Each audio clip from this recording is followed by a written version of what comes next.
आज हम जानेंगे कि आखिर आचार्य काम कुमार नंदी की सीआईडी रिपोर्ट जिसे सीआईडी ने जमा करवाया है उसमें क्या कहा गया है। तो जिसका इंतजार था वो रिपोर्ट अब आ गई है। सीआईडी ने दूध का दूध और पानी का पानी करके सच को सामने लाया है। आखिर आचार्य काम कुमार नंदी जी की हत्या के पीछे की साजिश का खुलासा हो ही गया है। जैसे कि पहले कहा गया था कि आचार्य ने कुछ रुपये माली को उधार दिए थे ब्याज पर और पैसे वापस मांगने पर उसने हत्या की साजिश रची।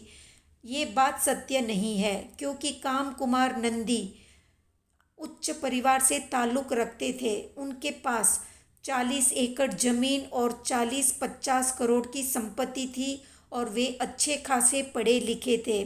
उनके गृहस्थ जीवन का नाम था ब्रह्मप्पा। वे एक सिविल इंजीनियर थे और उन्होंने एमटेक की पढ़ाई कर रखी थी। हिंदी, अंग्रेजी, संस्कृत, प्राकृत के अलावा कई विदेशी भाषाओं का उन्हें ज्ञान था। इसलिए पैसों की लेन देन की वजह से ये हत्या नहीं हुई।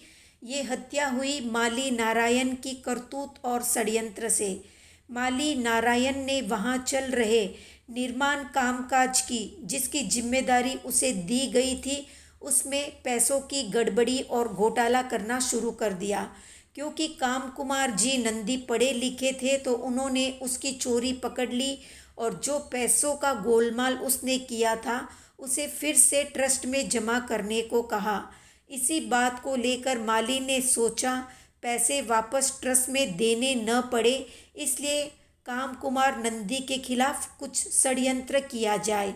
बस यहीं से माली ने नीयत खराब की और अपने एक दोस्त के साथ जिसका नाम हसन था आचार्य काम कुमार नंदी की हत्या की साजिश रची। हत्या के दिन आचार्य को उपवास था और मौन भी था। शाम के समय प्राय आचार्य के पास कोई नहीं था। वे लेट चुके थे अपने पट्ट पर। उस समय हसन और नारायण दोनों आए और उन्होंने आचार्य को 300 वाट का करंट देकर उन्हें बेहोश करने की साजिश रची। करंट इसलिए दिया क्योंकि ये सुरक्षित तरीका था उनकी हत्या करने का, जिसमें करंट देने पर कोई मुंह से आवाज़ नहीं आती।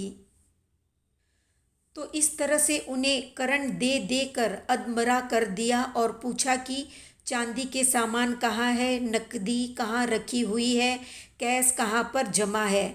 ये जानने के बाद भी लगातार करंट देते रहे, पर क्योंकि आचार्य तपस्या करते रहते थे इसलिए मजबूत शरीर के थे, इसलिए करंट के शौक से पूरा प्राण निकला नहीं, पर वे बेहोश हो गए। फिर हसन और नारायण ने देखा कि आचार्य अभी भी जीवित है और उन्हें इस तरह जीवित छोड़ना खतरे से खाली नहीं है। तब उन दोनों ने एक और साजिश रची। एक टवल को आचार्य के गले में डाला और जोर जोर से बार बार गला दबाते रहे। गला दबाने के बाद भी उन्हें लगा कहीं जीवित बच गए तो जेल की हवा खानी पड़ेगी, इसलिए फिर उनके शरीर के टुकड़े टुकड़े किए। कुछ टुकड़ों को बोरवेल में डाला और कुछ बड़े बड़े टुकड़ों को खेत में गाड़ दिया और इस तरह से चल दिए जैसे कुछ हुआ ही नहीं।